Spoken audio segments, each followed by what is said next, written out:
తెరవలి sisters channel కి స్వాగతం. రేపు భోగి కదా, భోగి రోజు ఏం వండుకొని తినాలి అంటే ఇప్పటి వరకు పిండి వంటలు చేసుకుంటా ఉన్నాంగా, సంక్రాంతి పిండి వంటలు. భోగి రోజు పులగం వండుకొని తింటారు, చాలా టేస్టీగా ఉంటది. అలసందలతో పులగం అన్నమాట.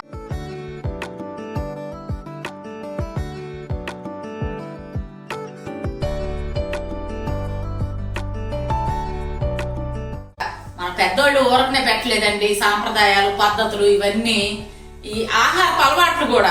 ఈ పులగం అని అలసందలు వేస్తాం కదా, పులగంలో అలసందల వల్ల మనకి జీర్ణశక్తి బాగుంటుంది. ఈ పిండి వంటలన్నీ తింటాం కదా ఇప్పటి వరకు, అందుకోసం అన్నమాట మనకి జీర్ణశక్తి బాగుంటుంది. ఆ నరాలకు కూడా చాలా బలం అన్నమాట అలసందల వల్ల. అందుకని అలసందలతో పులగం వండుకొని తింటారు.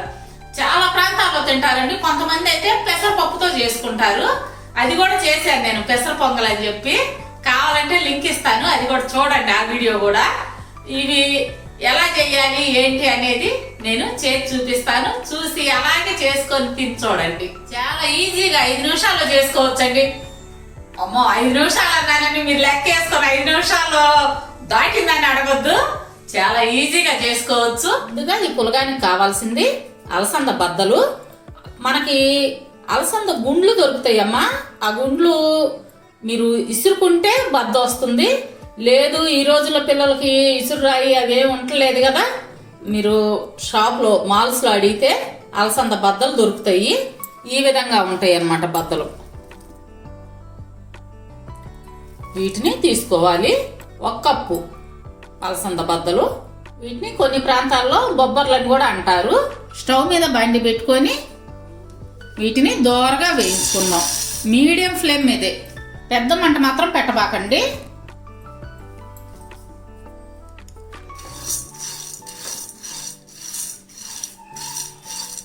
కలర్ మారే వరకు వేయించుకుందాం. ఈ కలర్ వచ్చే వరకు వేయించుకోవాలి. ఇప్పుడు స్టవ్ కట్టేసుకుందాం.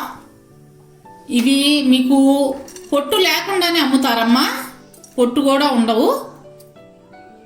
రైస్ 1.5 కప్పు కావాలి. ఈ కప్పుతో 1.5 తీసుకున్నాను.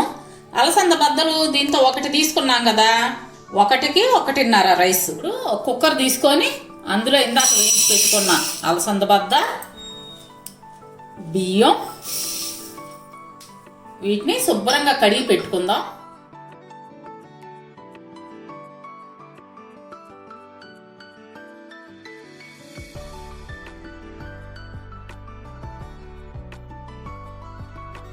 2 సార్లు శుభ్రంగా కడిగి పెట్టుకుందాం. ఈ కప్పుతో 1కి 3 కప్పులు వాటర్.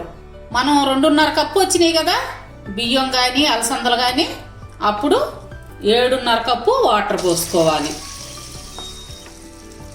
అదే ఎలక్ట్రానిక్ రైస్ కుక్కర్ అనుకోండి, అందులో 1కి 4 కొలత. ఇప్పుడు ఇందులో తగినంత ఉప్పు, మీ టేస్ట్ సరిపోను వేసుకోండి ఉప్పు.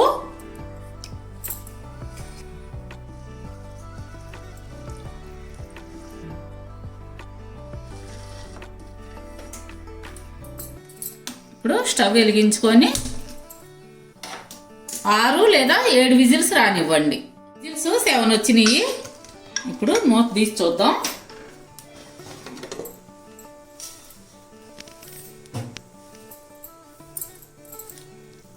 కరెక్ట్గా సరిపోయింది ఎసరు అంతా.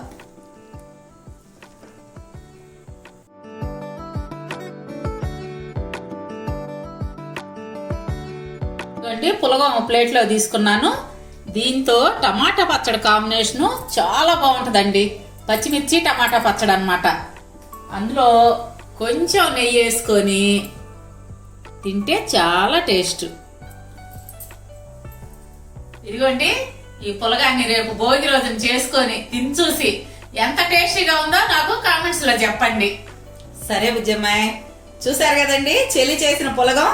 మరి రేపు మీరు కూడా చేసుకొని తిని చూసి ఈ పండుగను చక్కగా ఎంజాయ్ చేయండి. మరి మా వీడియోస్ మీకు నచ్చినట్టయితే లైక్ చేయండి, షేర్ చేయండి. అలాగే కొత్త వాళ్ళు మా ఛానల్ తప్పకుండా సబ్స్క్రైబ్ చేసుకోండి. రేపు మరో మంచి వీడియోతో మీ ముందుకు వస్తాం. అంతవరకు బాయ్.